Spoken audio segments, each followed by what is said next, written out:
বাঙালিদের একটি প্রবাদ আছে, মাছের মধ্যে রুই, শাকের মধ্যে পুঁই। আমাদের দেশের খুবই জনপ্রিয় একটি খাবার হলো পুঁই শাক। এটি অনেক সুস্বাদু এবং পুষ্টিকর। শাকের মধ্যে অন্যতম। এটি একাধিক রোগ প্রতিরোধ করতে সাহায্য করে। ত্বকের সৌন্দর্য বাড়াতে এটি ভূমিকা রাখে। খোসপাঁচড়া বা ফোড়ার সংক্রমণে দারুণ কার্যকরী। ডায়াবেটিস, ওজন কমানো, রক্ত স্বল্পতা দূর করা। যাদের প্রতিনিয়ত মাথা ব্যথা হয়, নিয়মিত পুঁই শাক খান। গর্ভবতী ও স্তন্যদানকারী মায়েদের জন্য খুবই উপকারী। এছাড়া গর্ভস্থ শিশুর বৃদ্ধি ও বিকাশে পুঁই শাক সাহায্য করে।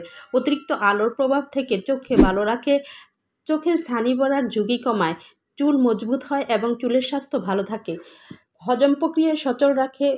পুঁই শাক বদহজম, গ্যাস, অ্যাসিডিটি সমস্যা দূর করে। কোলন ক্যান্সার ও পাইলসের মতো সমস্যা দূর করে। শরীরের কোনো অংশে আঘাত হলে তা কমাতে সাহায্য করে। যারা পুঁই শাক এড়িয়ে চলবেন, কিডনি রোগীরা, গেটে বাত বা গাউট বাত রোগীরা, যাদের অ্যালার্জির সমস্যা আছে তারা। ধন্যবাদ।